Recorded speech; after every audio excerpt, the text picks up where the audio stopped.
case and the search for the latest answers. An autopsy of the body believed to be Gabby Petito's is scheduled for today. And we do have live team coverage from all angles of this case.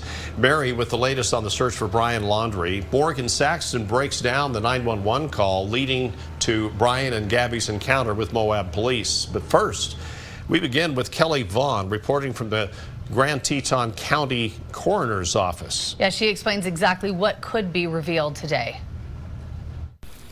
The autopsy today could provide a lot of information that many people have been waiting for. We're expecting the coroner to arrive possibly here in the next couple of hours. The autopsy will 100% confirm that the body is Gabby Petito, like the FBI and her family believe. It could also give us some insight into the cause of death. Now, yesterday, a makeshift cross was found in the Spread Creek Dispersed camping area where law enforcement found that body they say resembles Gabby. Now, investigators have not confirmed that this is the exact site, but we did see signs of recent digging and paint marks from investigators. Now, the area, it's been closed for days as investigators conducted a thorough ground search for Gabby, and they did end up finding that body on Sunday. Now, 2 days later, the autopsy will be performed today. As I mentioned, that'll confirm the identity 100%, even though the FBI and Gabby's family have already indicated that it is her, unfortunately.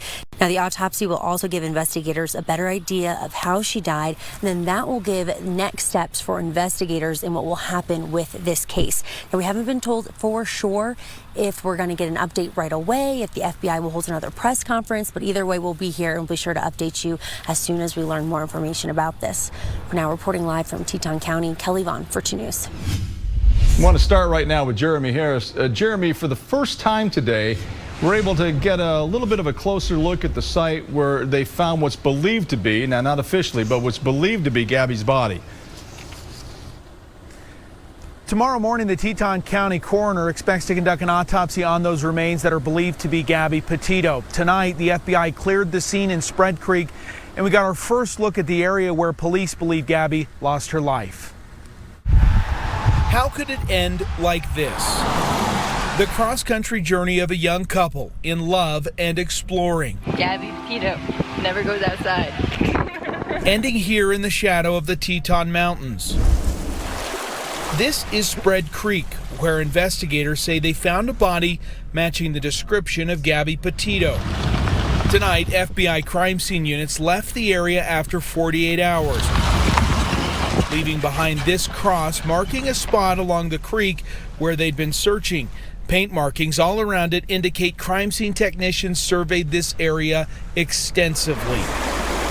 This is also in the same area where Gabby and Brian had indicated they planned on visiting along their journey. What happened out here is still a mystery. There are many loose ends left to tie up, but for tonight, there is a moment of serenity at the site that is the center of a story that has captivated the country, the place where police centered their search for answers about what went so wrong. Now, we do know that at the autopsy tomorrow, it is expected that investigators, likely the FBI and the local sheriff's office, will be there with the coroner as that autopsy is performed. Reporting in Teton County, Wyoming, I'm Jeremy Harris. We also now have that 911 call out of Moab that led police to the interaction with Gabby and Brian we've all seen on video back in mid-August. Our Jim Spiewak talked with a former police chief of Moab there, and Jim, he told you it's another piece of the puzzle for detectives to look at tonight. Yeah, one of many pieces, Mark, and it's very important to reiterate that Brian has not been charged with any crime here. In fact, he's only a person of interest in this case as we stand right now, a person of interest that's not cooperating or talking to investigators. In fact, they still can't even find him. Grant County Sheriff's Office. Were you able to get a description of the investigation? Hi, can you hear me, sir? A witness on this 911 call released Monday by the Moab Police Department says he saw Brian Laundrie hitting Gabby Petito. I'd like to report a domestic dispute. Florida with a white van, Florida license plate, white land. What were they doing? We drove by and the gentleman was slapping the girl. He was slapping her?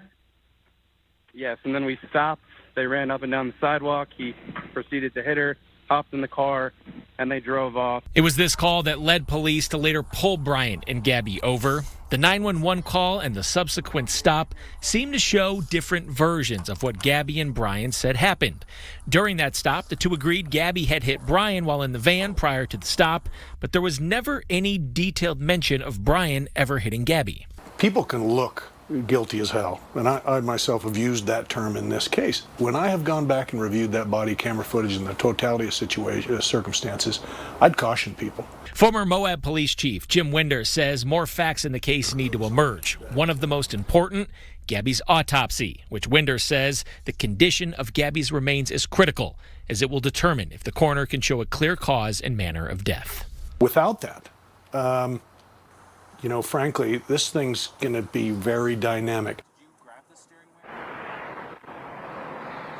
Now, here in Utah, there's a state statute that says officers are required to make an arrest if there's visible signs of injury during a domestic violence call. I reached out to the Moab Police Department today to ask why an arrest was not made and to also comment on this 911 call that was released. And the police chief said they had no comment on this investigation. We're live in Salt Lake tonight. Jim Spiewak, 2 News.